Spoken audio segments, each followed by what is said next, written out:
So at this point, Kishorji, if we could please request you to come and share your thoughts.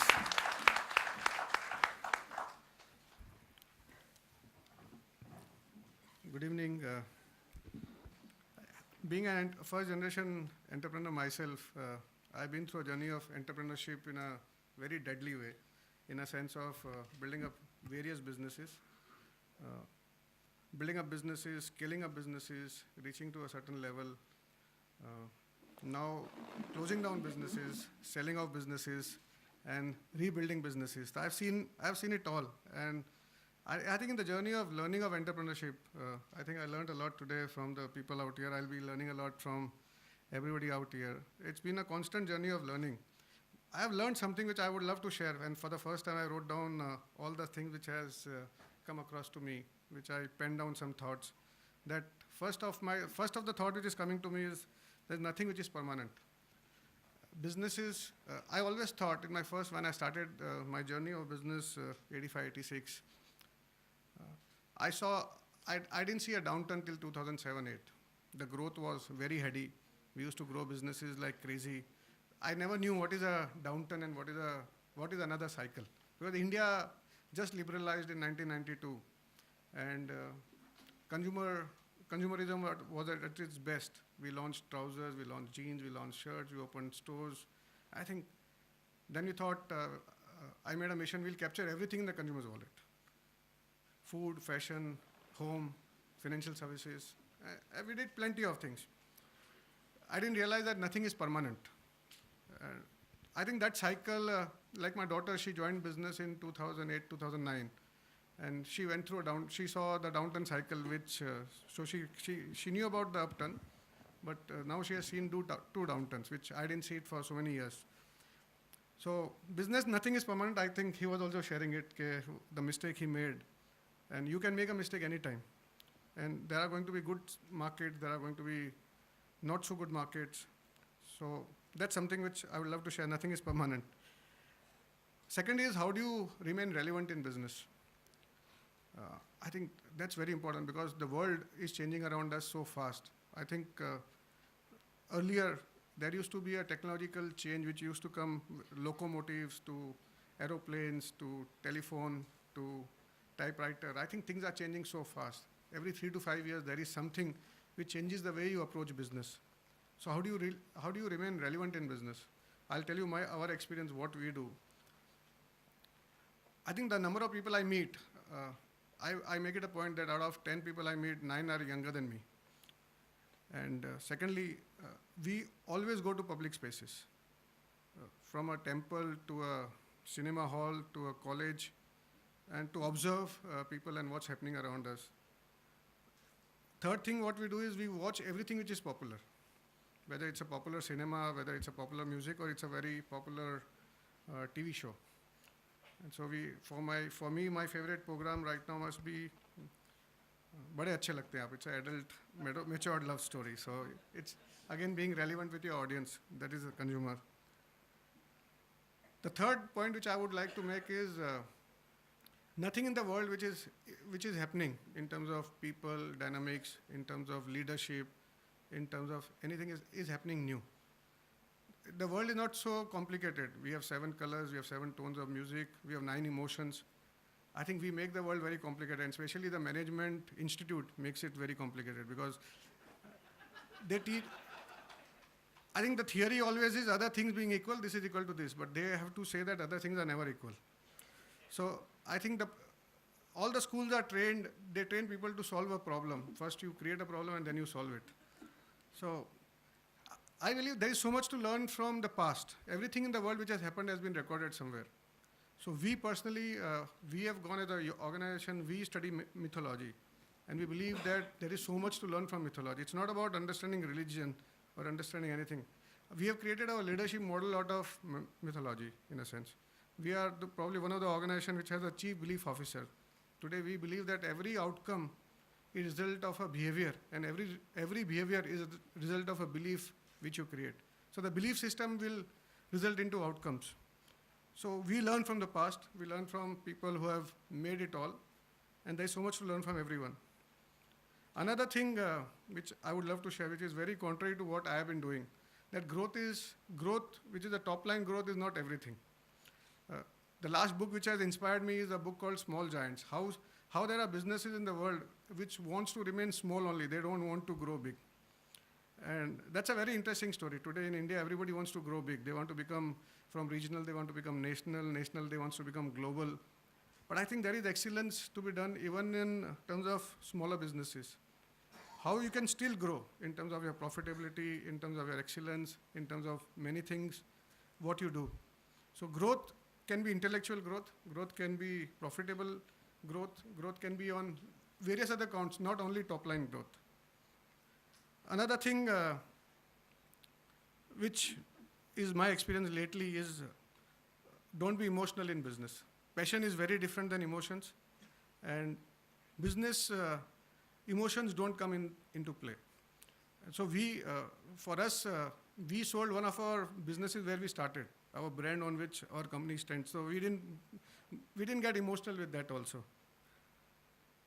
Another point which we have always kept in mind is never lose sight of your stakeholders, whoever are associated with you.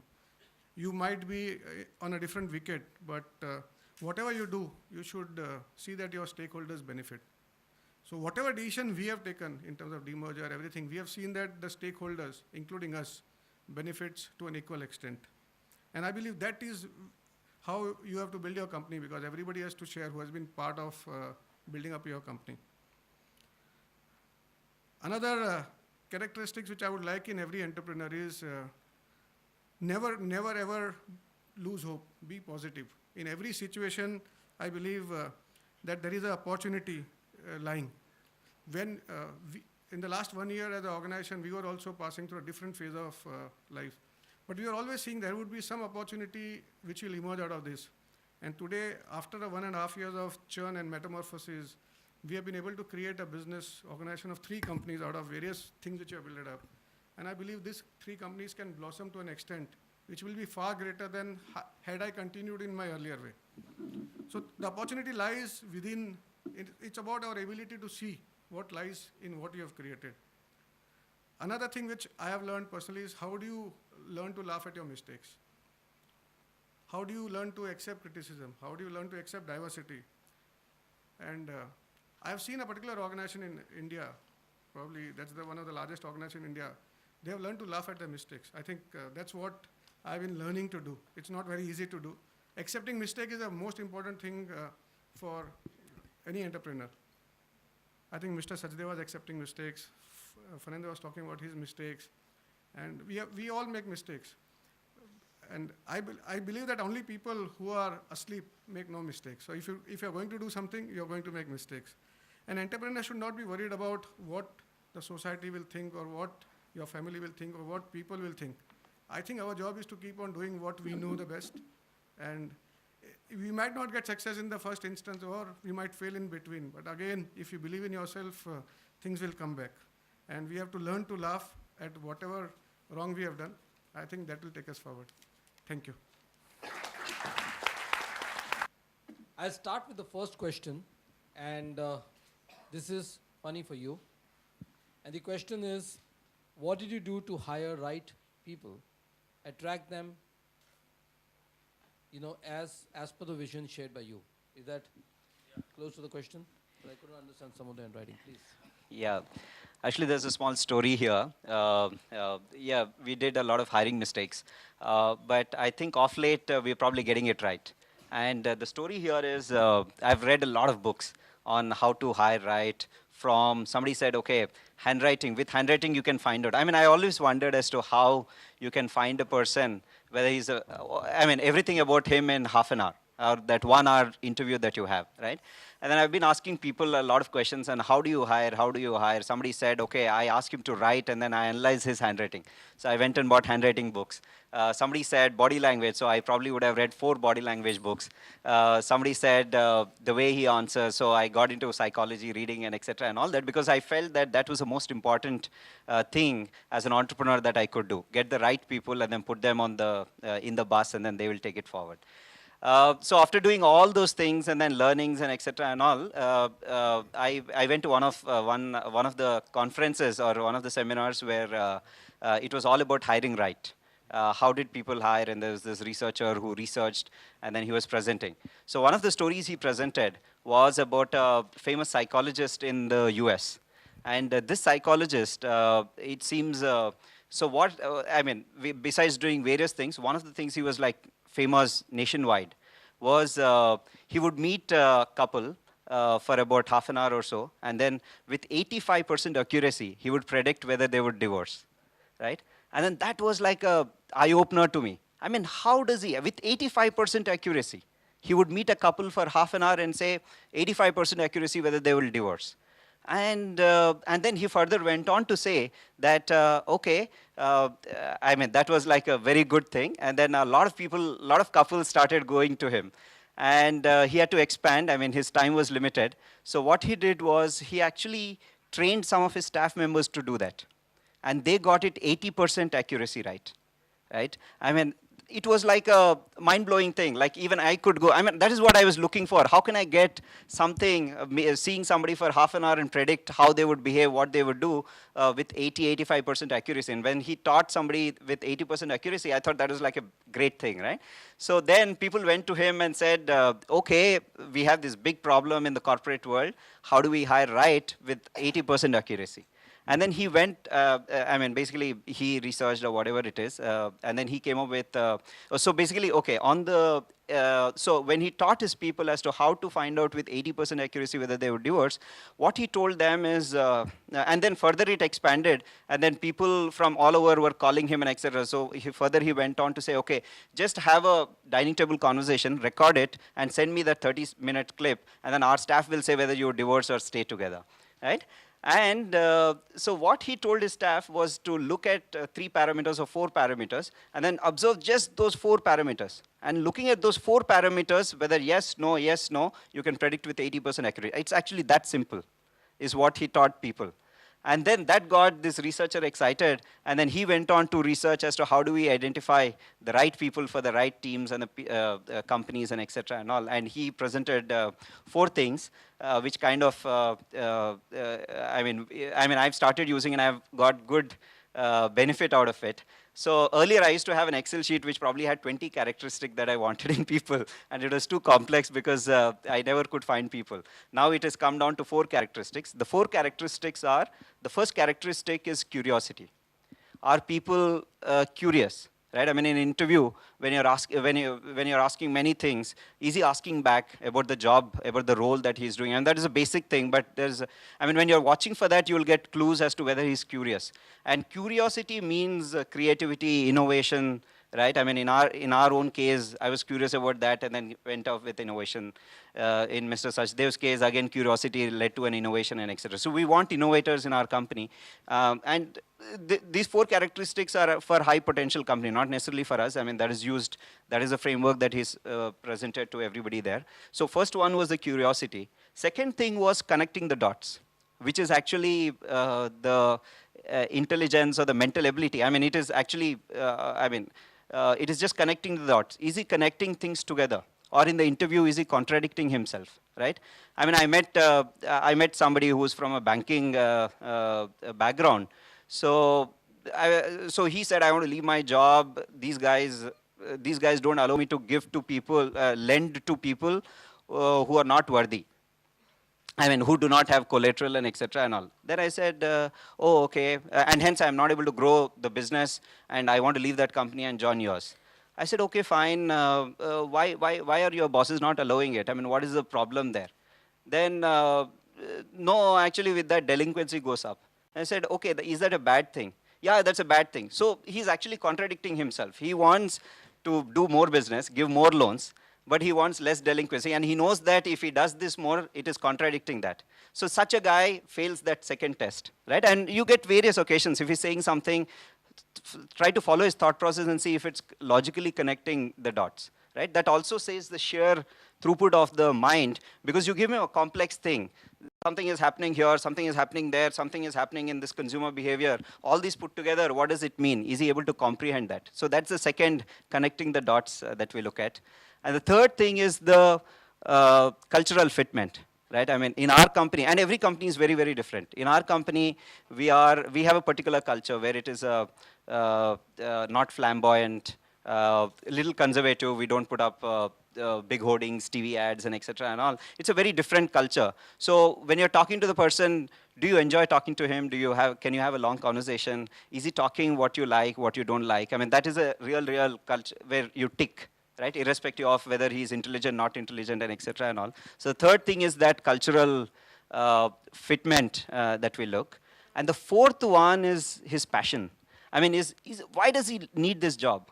Why does he really want to do this job? Why should he choose this, right? There has to be a reason why he really want to do this job, right? And these are the four characteristics that I've been using for senior management. Of course, this doesn't apply to everybody and anybody because they do different roles, right? Senior management is where we want these characteristics, but let's say we have call call center employee, you just want him to come and do what he's, at the minimum you want him to do that, so it is difficult to put this framework on him and you'll never find any call center executive, right?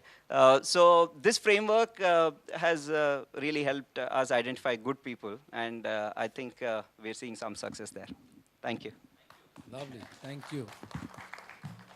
Anyone else, please? Actually, Lovely. yeah. All entrepreneurs have different versions of this. Okay. The next question is from Girish. Girish, if you could put your hand up, please. Girish is right there. This is for you, Kishorji. For an entrepreneur, his or her business is everything. So how do you not be emotional about something that means so much?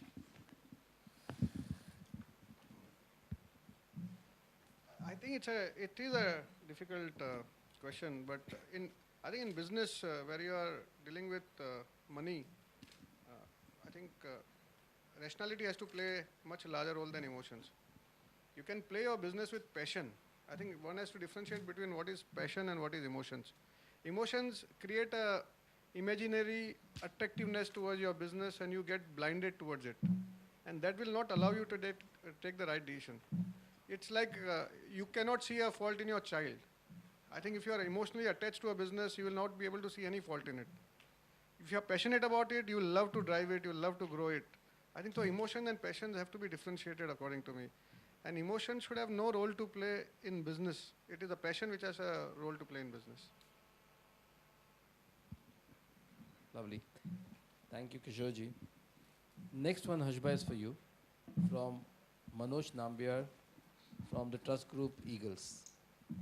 Promoter passion and professional expertise. How can they work or function together? Promoter passion and professional expertise. How can they work together? I think both promoters as well as professionals have to have passion. So there is no differentiation between promoters and professional from that point of view. And actually, just because a promoter has a higher financial stake, I think beyond a point, most entrepreneurs I've seen, they are not after money. They are doing it either for their own satisfaction or they want to create something. It is not for monetary reasons. So the passion comes from something else, which is the inner drive they have, you know. I think what we are looking for and what I heard earlier from both of them also is that we are looking for professionals who have a burning desire to succeed, you know.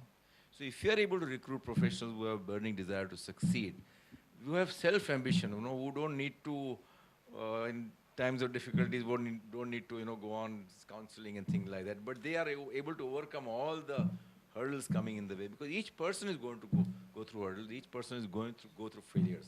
Actually, failure is the only route to success, in my opinion.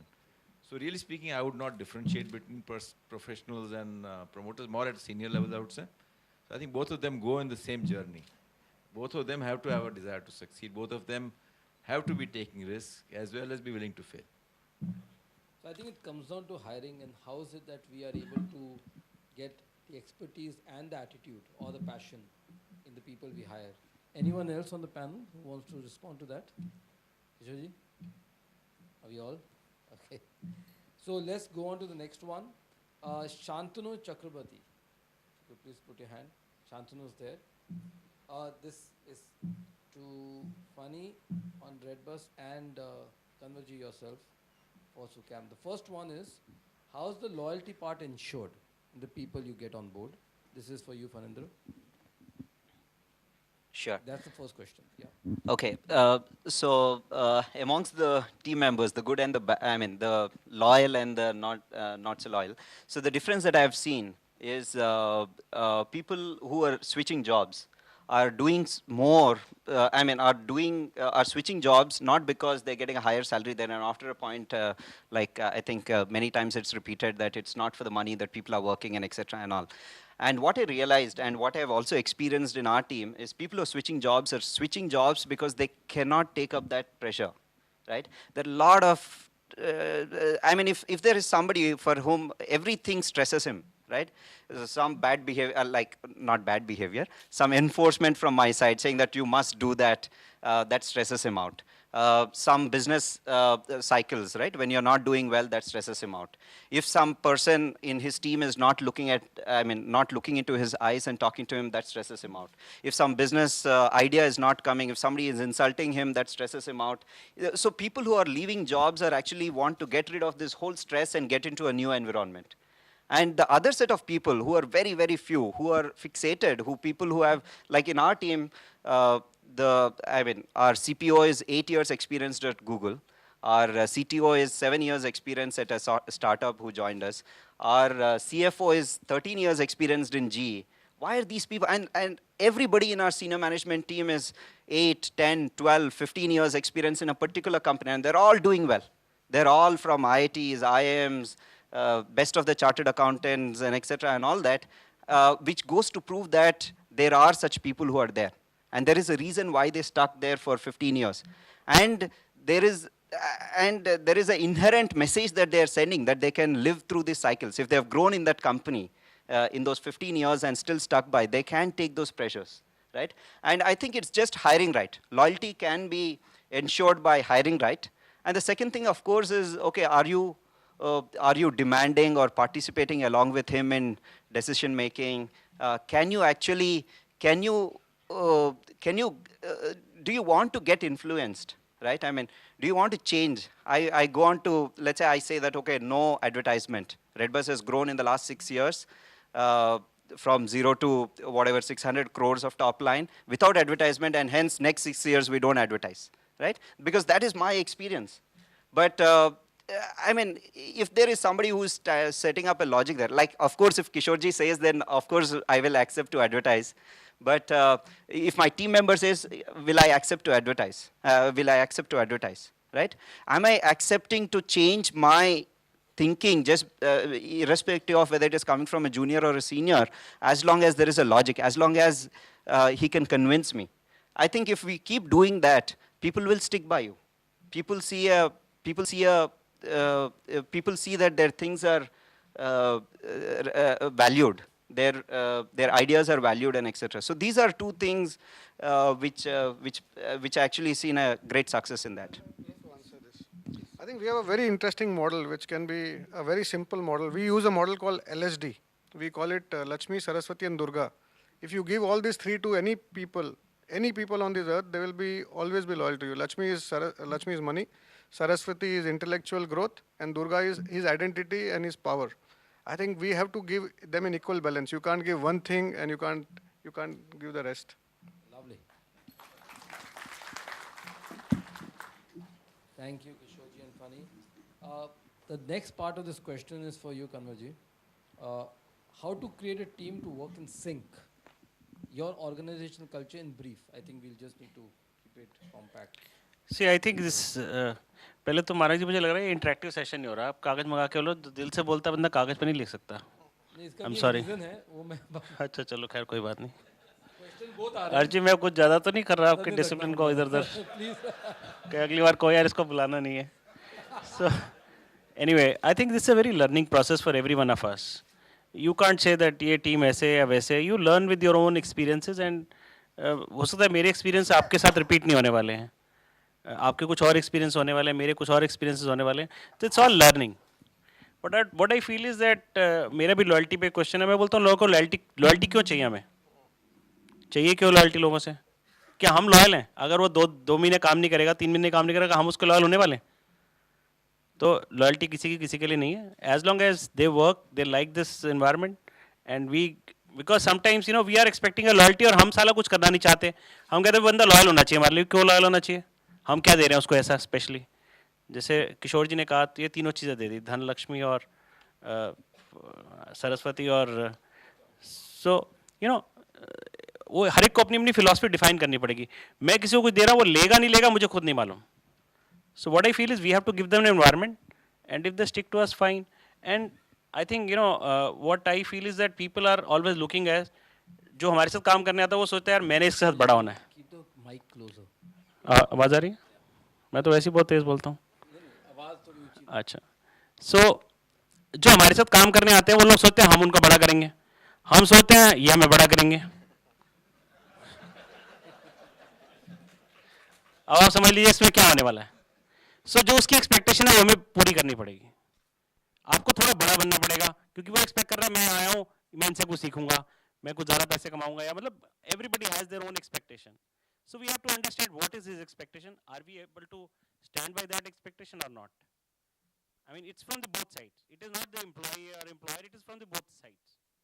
So we have to understand what is their expectation, and ultimately as you grow, you learn, and बहुत कुछ मतलब learning होती है. And touch wood, my organization right now, I have no day-to-day interference in the organization. The organization is on its own, and very good management we have.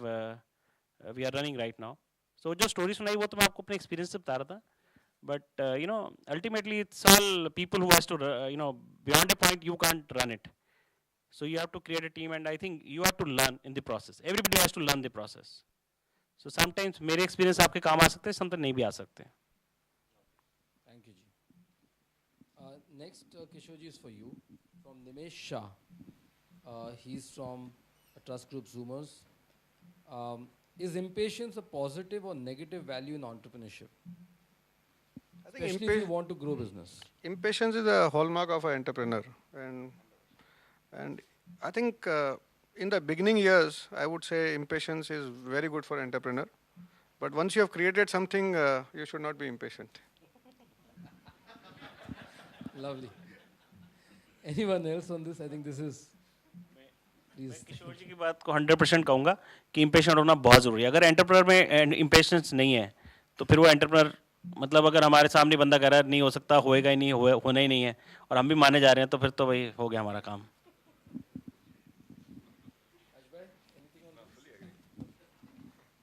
Thank you.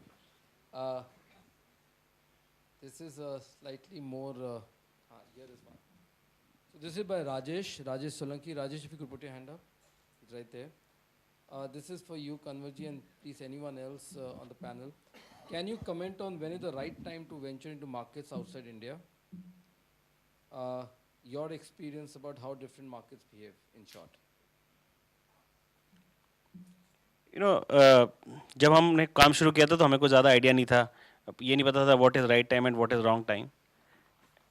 We just started with the exports, and I think all these business decisions are, मुझे क्या लगता है कि मैं अभी जैसे पहले organisation में हम कोई बहुत ज़्यादा सर्वे नहीं करते थे कि अपने गट फीलिंग से काम करते थे, ये कर लिया. पर अब मैं देखता हूँ सर्वे करने के बाद भी वही हाल है. पता नहीं किशोर जी कुछ और कहना चाहें. I think you are asking me this question much later in life. I would have said maybe 3 years ago it would have been top line. I think today it's more about profitable growth. Again, it depends on which stage your business is in also. So I think that makes a lot of difference. Every business has a certain gestation period, and how much of that you are willing to take. And once you define that, I think then you should work towards that. So today when we are building up new businesses, I think I didn't tell, like when I'm looking at small giants, I've created a new model of business called a food hall. We have created a new concept of a store. And my younger daughter runs that business. But she's been trained not to think very big. And I was absolutely the opposite. So I am training my daughter not to think big. That's a very rare thing, actually. So, but yeah, concentrate, do it very well, and do it in a manner which can turn profitable much faster. I had a gestation period for maybe 5 years, 7 years. I don't think so that the markets will allow you to have such a long gestation period now. I think it depends again on the industry you're in and to what extent, as he rightly is putting it, the gestation period to turn around a business. You know, in retail business, the gestation period is more than 5 years, maybe 10 years. Modern retail business. In my business, the branded business, the gestation period is on an average 5 to 7 years. But you invest in the business with a clear realization that at the end of that 5, 7 years, it has to be profitable. You know, you can make some sacrifices. You should make some sacrifice, but ultimately, growth. What we pursue is growth first, as long as we see the visibility of profitability over a period of time. We'll go to the next one. This is from Tarun Singh. This is for the panel, anyone. So in today's day and age, we increasingly find a dearth of integrity in employees. There's a school of thought that we need to overlook small indiscretions. There's obviously an opposing view as well. The panel's view. Integrity. I have a very strong belief that trust begets trust. And I personally, I give unconditional trust to whoever has come and working with me. And I expect that trust out of him.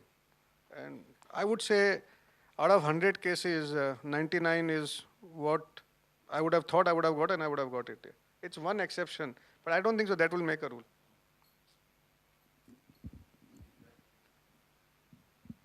I think the first thing is promoters themselves and entrepreneurs, they have to set the right example, you know.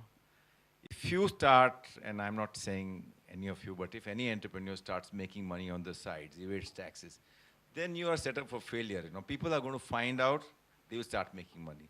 So I think you have to be the first example, the right example. And if you don't set the example, you will not get integrated in the organization. Having said that, I think there is no gray area. It's black and white clearly. Either it is white or it's black. There's nothing in gray. So you can't tolerate a little bit here and there. I fully agree with Kishore Bhai about trust. We trust our employees completely. And just an example, and some of you have shared that example, we don't ask any person who spends money on behalf of company to go to his boss for authorization.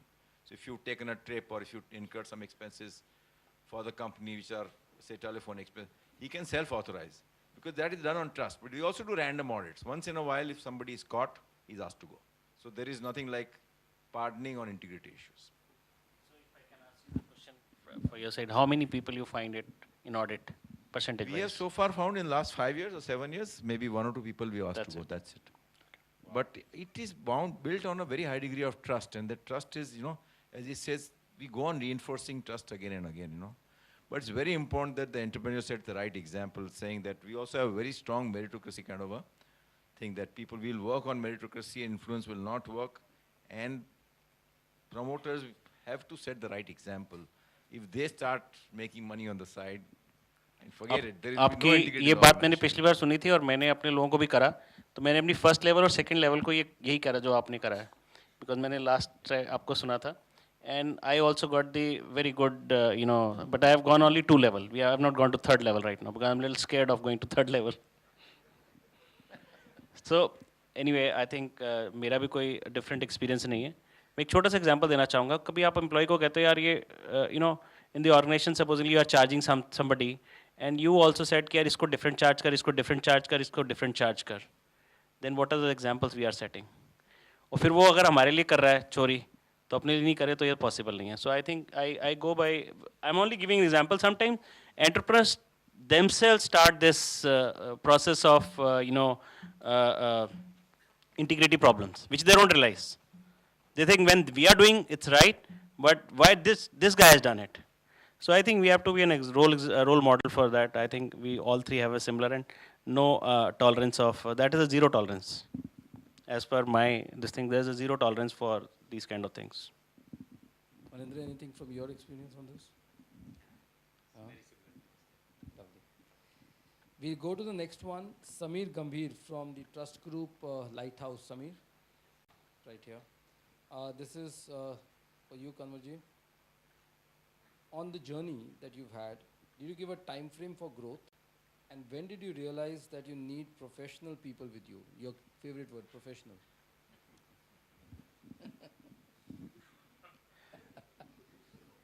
ऐसे पहले problem क्या रहता है entrepreneurs में, entrepreneurs को हमेशा ये लगता रहता है, पता है शायद किशोर जी के साथ मेरी बड़ी अजीब सी बात है, वी आर हमको हमेशा लगता है यार हमें नहीं आता, इनको आता है सामने वालों को। कभी ऐसा होता है?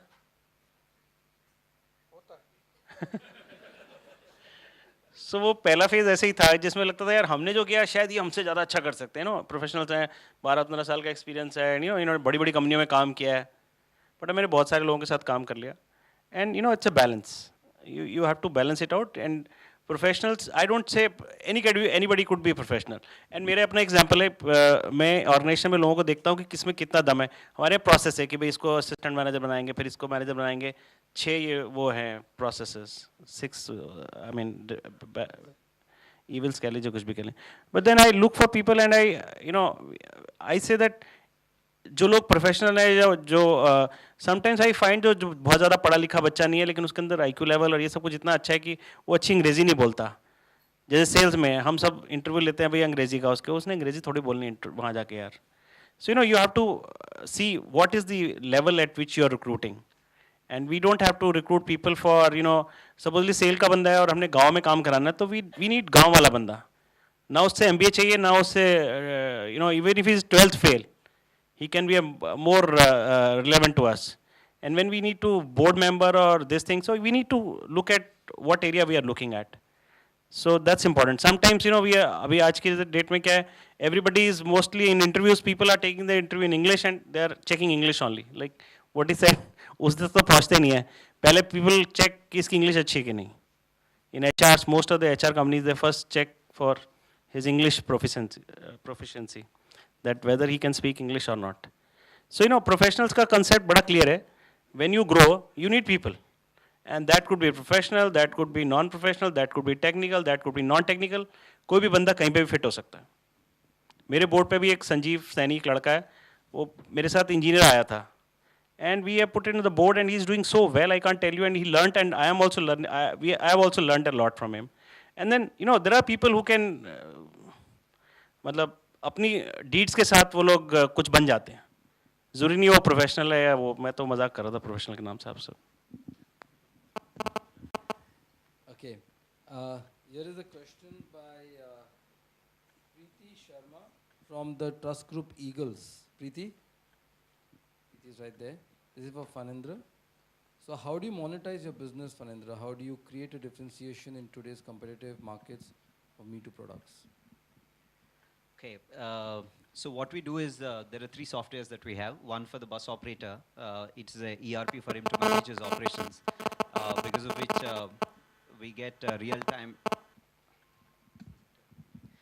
which we get real-time access to his inventory, and there is a fee that he pays for using that software.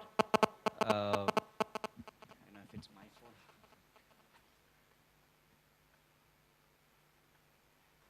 It's not.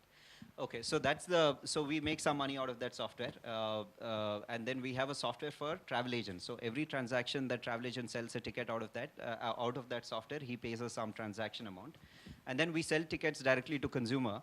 Every time a ticket is purchased by a consumer, we get a commission from the bus operator. So for customer, it's the same fare, whether he goes to a bus operator's office or to a travel agent's place or comes to us directly, he pays the same amount. But we end up making different amounts, because in the case of travel agent, we share some money with the travel agent. In case of bus operator, we get some money because the technology that he's using to sell that ticket is ours. In case of we selling the ticket directly, we make most of the money. And coming to the differentiation, see, I think in internet world is a business of single companies. Because distribution is seamless, right? I mean, and you can see the examples in India and even outside. For example, how many job search websites are there in India, right? I mean, there are probably only one, which is Naukri. There are other names, Jobs Ahead and Times Jobs and etc. and all that, but they're either in niche or they're doing very small revenues and volumes compared to the big daddy there, right? How many search engines are there in the world? That's only Google, right? How many social networking sites are there? It's only Facebook. How many matrimonial portals are there in the country? There used to be a time when there were like 3, 4, 5 of them. Today probably there is a clear winner which is coming out at the cost of the other other sites. Other sites are losing market share, and this one site is gaining market share. And we strongly believe in it, and it's proven across the world and in India and etc. and all that. So it's a strong, strong first mover advantage, and which will allow you to get into a virtuous cycle. For example, in our business, as we go ahead, the complexity increases. It's the same website that has been there for the last 6 years, same 4 pages, nothing has changed there, but a lot has gone into those 4 pages. How do you make sure that the site is up and running every second, every minute, every day, 365 days? What are the backups that you have? Backup of a server to a backup of a server to a backup of a server, right? How do you ensure that every call that lands in your call center, you are able to pick it up in the first call, right? And it's not an easy thing. There's a lot of recipe that needs to go into it. Somebody has to put thinking. Somebody has to predict demand, right? Okay, today we are, let's say, on 30th, right? 5 days from now, how many calls am I going to get, and I have to staff accordingly. And that's a complex problem. And you need the smartest of the people there to predict the demand, to run the smartest of the algorithms so that customer gets that best experience, right? Because nothing else is different from you to that other guy.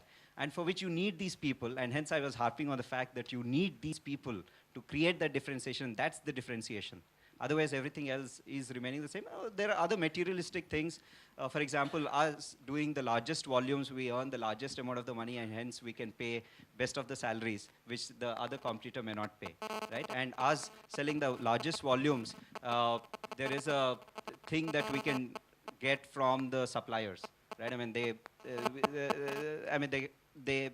preference that we can get, etc. and all that, and that's a materialistic thing, but we don't believe in those things, because somebody can come with twice truck full of money and then get the suppliers, buy the inventory out and do those things, but not these things.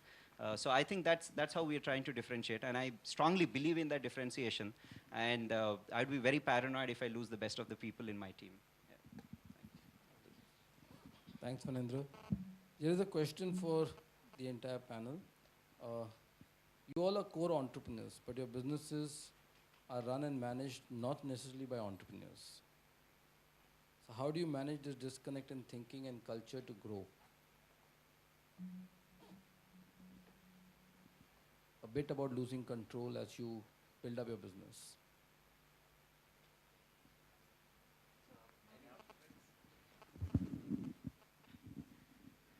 I think this is a very relevant question, and I think it's a learning for me, and I'm learning right now. I can't really comment on this, but I am, because I don't want to be on fixation point that ye hai to yahi hoega. But so far, what I've learned, that there are few deficiencies of those people which are एक example, मतलब I don't know whether it's relevant or not. When it comes to firing, generally it takes a lot of time for those people to fire somebody, क्योंकि कोई बुरा नहीं बनना चाहता India में. So ऐसी बड़ी सारी चीज़ें हैं जहाँ पे हमें लगता है कि यार ये लोग नहीं कर पा रहे हैं, and we get along and we try to reason it out. It's not that we fire, we just give them that rationing, reasoning, and understanding. So there are few things, and I don't mind if any of you entrepreneurs wants to come and join me, because I am taking entrepreneurs also. मतलब there is no differentiation कि entrepreneurs को नहीं लेंगे, और वो बात अलग है कि हमें job नहीं मिलने वाली, because if I fail, nobody will give me a job. But I think it's a learning experience. We are taking entrepreneurs also. I took 7-8 entrepreneurs, and I motivated them कि यार कितना कमाते हो, चल इससे ज़्यादा ये, and we gave him some sort of this thing. So there is no differentiation, but with the people who are not entrepreneurs, certain things they are not able to do it. Right now, this is my experience, and maybe I'll be keep on changing. So you have to sit with them, understand them, and you work as a team. So you can see that this is the strength of this guy, and this is the weakness of these guys. So you can work and थोड़ा सा आसपास tweak कर सकते हैं. But I'm learning, so I'm not as learned as these two guys are here. So I have a different take on this. I believe entrepreneurs basically has a 360-degree view on a business, and they are able to take financial risk and other risk. I think it's the entrepreneur who empowers his team and some key people to do that. And how much you empower them makes them into an entrepreneur, maybe with not a 360-degree view, but still with a 260-degree view or something. Yeah.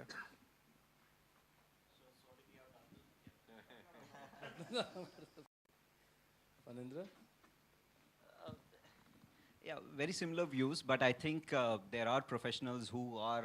I mean, everybody is an entrepreneur. I think we create circumstances where his entrepreneurial energy doesn't come out by not giving him freedom, flexibility, and etc. and all that. For example, one of the things that just crossed my mind is who is running the country's largest software company? Is it an entrepreneur or is it a professional, right? And which is the second largest and the third largest software company in the country? And is it run by an entrepreneur or a professional, right? And the second and the third largest are run by the entrepreneurs. And the first largest, which is TCS, is not run by an entrepreneur, right? So that logic just defeats. So there are people out there, but we just have to identify who those are and give them that freedom and flexibility. I mean, the Tata Group would not exist if not, yeah, I mean, they probably run about 68 countries, 68 companies, I don't know, maybe 90 companies. And each one is run by a CEO, some of them grown from bottom up, continue to run and etc. and all. And there is this book called Good to Great, some of which I mean, some of the things that I was saying were from that book. So it is a study about listed companies and continuously showing success. And those are not over long periods of time. And those are not run by entrepreneurs then, when they were successful, right? So if we want our company to last, I mean, who runs L&T? 10 years, whatever he has predicted, everything has gone wrong, most of it. So that's... Okay, or, yeah, that is true. No theory has worked for more than 20 years. Or I think every theory has worked. So while a theory which says that only entrepreneurs can build successful companies is true, at the same time, the theory of non-entrepreneurs are also successful is also true. Where there is Tata, there is another company. I mean, two big giants in the country, right? They behave very, very differently. I think everything works in this random society and a world, right? I mean, one last thing before I take a lot of time is, I mean, we are just fascinated as to how people buy bus tickets on our site. When the chart opens, the 40 seats per, I mean, we open like 30 days in advance, so you can buy for the next, 30th day. So every time midnight, the chart opens for the next day. And the chart opens with all the 40 seats, right? And then we wanted to study the behavior as to which seats are getting sold faster and how is people, why are people buying and etc. and all. And we still couldn't identify with all the technology, algorithms and predictive analysis and all that we could have, because people are so random. They behave so randomly. Sometimes, and you also go on to study whether this guy always buys the right-hand seat on the third row or in the front row and the right-hand seat and etc. He doesn't behave that way. I don't know what happens that particular day when he's buying, he buys some other seat, even though that seat is available. So I think this world is very, very random and there are various reasons for success and etc. and all. And hence, I mean, if you want to build a company in a particular way, if you want to believe in it, like the chief belief officer, I think you believe in it because there is somebody who's been successful in that path and you can be successful. And I'm very, very confident that what can go wrong is you try doing something that you don't believe in because you're not confident and it's an absolute disaster. It will go wrong. Yeah, thank you. Lot's been said, but I think basically it all depends on your... Every few years, you have to ask yourself as an entrepreneur, what part of work which I am doing, which I make myself redundant, you know, because I can't go on doing everything what I did 10 years back, you know. I'll never be able to grow because for growing, I need to have extra time. And for doing, so every few years, you need to ask what part of my work do I become redundant and can I equip somebody else to manage that work who's better than me? So you select somebody who's better than me in either marketing or whatever function he's handling, you know.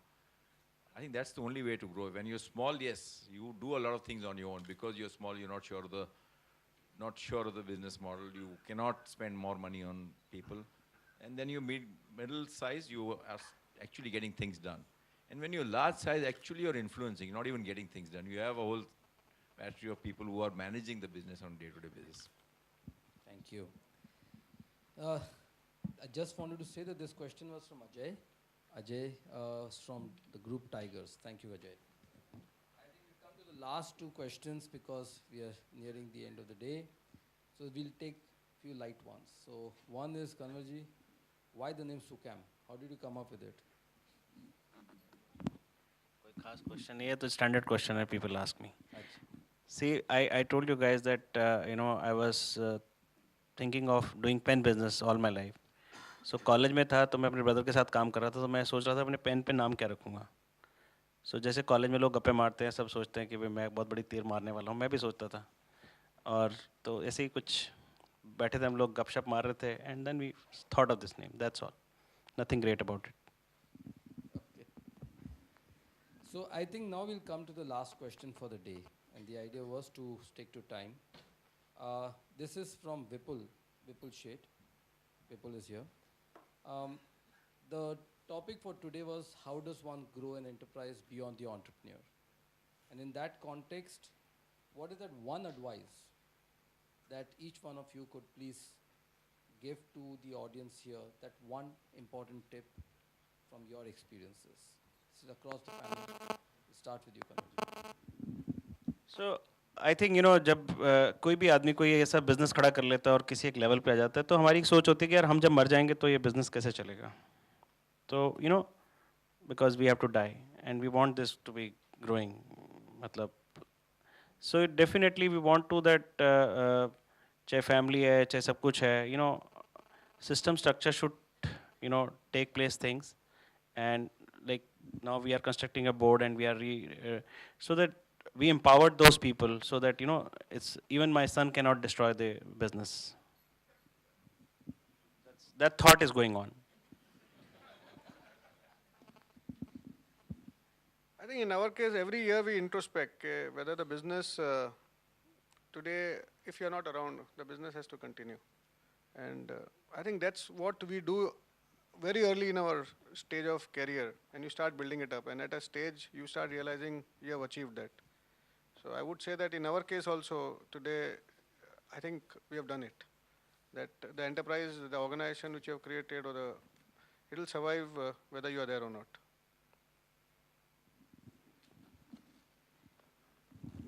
I don't know if I have an answer for that. But in general, I think what I've learned is if you really, really want to do it, you should really, really want to do it. For us, right from day one, we visualized this to be an L&T. And that's why those examples were very handy to me, that this company, that company run by somebody else. And we wanted this to be an institution owned by the shareholders, run by professionals and last longer, and etc. And the only examples, and we somehow oversee companies which are run by promoters, lasted by promoters, and we only tend to see those companies which are run by professionals, last by professionals for a longer period of time. And that becomes our world, because we really, probably really want to do it that way.